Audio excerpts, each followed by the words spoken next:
Hello, everyone, and welcome to the Daily Senior Safety Advice Podcast. This is the show where we talk about simple, practical ways to stay safe, independent, and confident at home. I'm Esther Kane, a retired occupational therapist, certified aging in place specialist, and a dementia care specialist. Come visit us, of course, at seniorsafetyadvice.com. Subscribe to this podcast or YouTube channel, wherever it is that you're listening to us from. And please share this with someone who you feel may need it. Now, today, we're going to be making an emergency binder for your aging parent because when things go sideways, information can save a lot of time, and time can save lives. All right, so let's take a moment and picture something together. It's 3 in the morning. The phone rings. Your mom has fallen and she's on her way to the hospital. You throw on some shoes, hopefully some pants. You grab your keys and you drive. And then a nurse looks at you and asks a very simple question. What medication is she taking? And your mind goes completely blank. Now, listen, that's not a failure. That's what fear does to a brain. I've stood in those hallways with families, smart, loving, capable people who suddenly can't remember the name of the little white pill that their mother has taken every morning for the last 9 years. An emergency binder is the answer to moments like that. It's one place, one book, all the important stuff about your parents sitting quietly on a shelf, waiting for when you need it. I'll tell you that in my years of practice, the families who moved through a crisis most calmly were rarely the ones with the most money or the biggest support system. They were the ones who had the information ready. Preparation doesn't remove the fear, it just gives your hands something useful to do. Now, I know what some of you are thinking because I've heard it plenty of times. It feels morbid, like you're planning for something bad to happen, like you're going to magically conjure up some bad juju or something. And I get that. I understand that. But let's flip it around. You keep a spare tire in your trunk. Now, you're not hoping for a flat. You're not wishing or conjuring up a flat. You're just refusing to be stranded. Then there's the other fear that your parent will be insulted, that they'll hear you asking about their doctors and their insurance and think that you're circling them like a vulture. So don't make it about them. Make it about you. Try saying something like this: Mom, I'm putting one of these emergency binders together for myself, and I'd feel a lot better if we did another one for you too. Now, it's a project that you're doing side by side, not something being done to her. And here's the myth that I want to knock down the hardest. People think this is a legal task, that it takes a lawyer and a weekend and a headache. It doesn't. It takes a 3 ring binder, some dividers, and a couple of quiet afternoons. Maybe not even that, maybe just one. And that's it. All right, so let's begin filling it up. What goes inside this emergency binder? All right, so start with the first page and make it the most important page. Name, date of birth, home address, emergency contacts with phone numbers, any allergies, big letters, nothing fancy.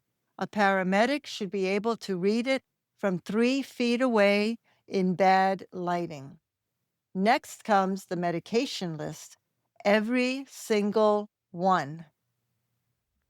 Now, the prescriptions, obviously, yes, but also the vitamins, the supplements, the aspirin, the eye drops.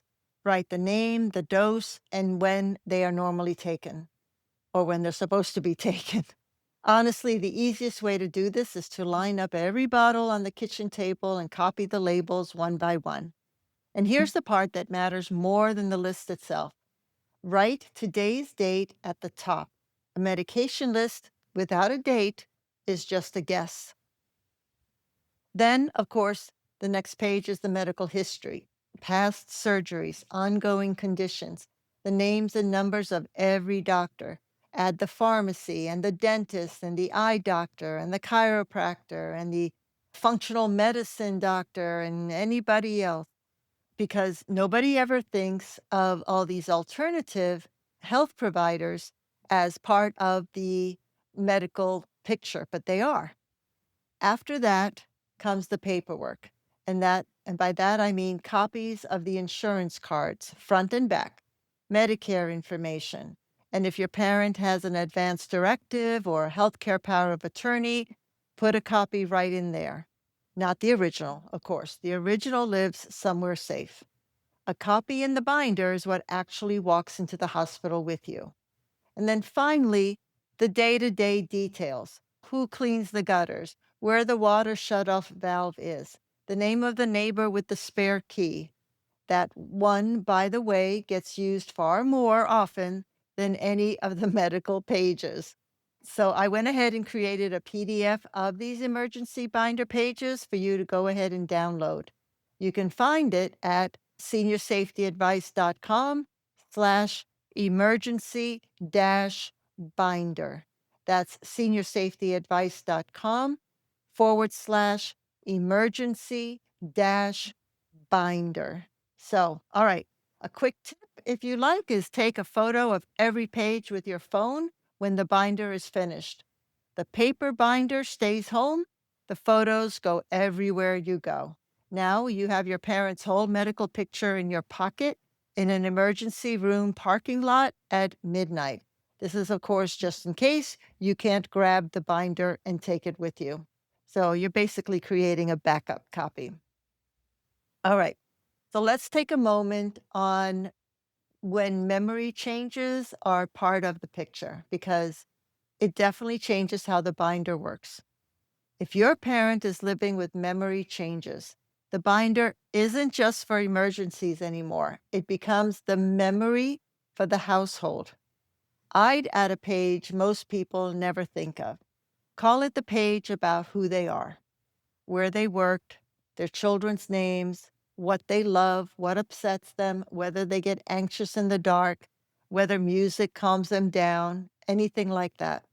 Because if your mother ends up in a hospital bed for 4 days, the staff will meet a confused woman in a hospital gown. That page lets them meet a person instead.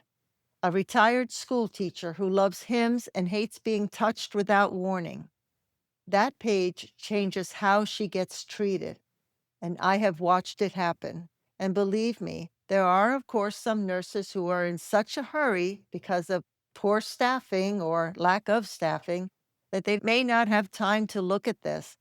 But I'm here to tell you that the majority of healthcare providers, including nurses, want to know how to work with your mom or your dad.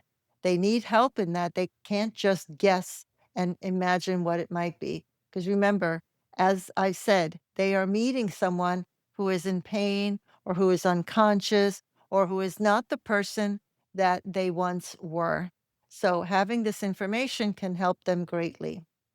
And do this part early. Do it while your parent can still tell you the answers in their own words, because those answers get harder to collect as time goes on when there are issues with memory.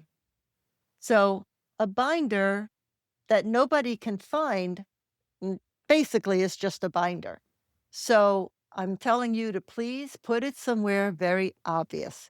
A kitchen counter, the front hall shelf, not the attic, not a locked drawer, not the back of a closet behind the Christmas decorations. And tell people it's there. You should not be the only person who knows that it's there. Your siblings, the neighbor, whoever comes by, someone that you trust. Then keep it honest. Old information can be worse than no information at all because people trust it. So pick a day, a birthday, a holiday, the first of every month, whatever you'll actually remember, and give it 15 minutes to refresh it. Are there any new medicines? Are there any new doctors? Are there any old doctors that aren't around anymore? Anybody's number change, address change? Update it Done. That's it. And for the seniors listening right now to this podcast, I want to speak directly to you for a second. This binder is not you handing over control. If anything, it's you having control over your care.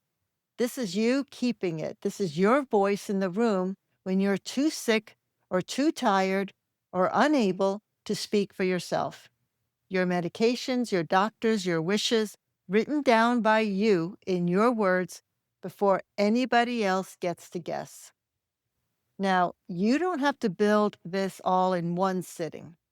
Do the emergency page today, just the emergency page. Then close the binder and go do something else. Now, every page you add is a page that you won't have to remember at 3 in the morning because the information is all written down. So here's what I'd love for you to do today. Don't buy anything yet. Don't plan a big family meeting. Just grab a piece of paper or download the PDF that I gave you at seniorsafetyadvice.com/emergency-binder. Download that, print it out right now if you can, and then start filling it out. Write down your parents' name, their birthday, emergency contacts. That's just page one. The binder can come later because the goal here was never a perfect binder. There's no such thing. The goal is that on the worst night of your life or worst day, somebody asks you a question and you have the answer. Now you can do this, and I promise you that one day you'll be very glad that you did. All right, that's what I have for you today. Thank you so much for spending this time with me today. It really means a lot. If you'd like more practical tips and resources, then come visit us at seniorsafetyadvice.com. And if you're looking for a professional for senior care services, aging in place, to help your family, you can find them at aginginplacedirectory.com. Please subscribe to this podcast and, of course, our YouTube channel, wherever it is that you're listening to us from, so that you never miss an episode. Every subscription, subscriber, yes, comment, all of that helps us to promote the podcast and the YouTube channel so that more people can find it. Take good care of yourself, take good care of each other, and I'll see you next time. Thank you.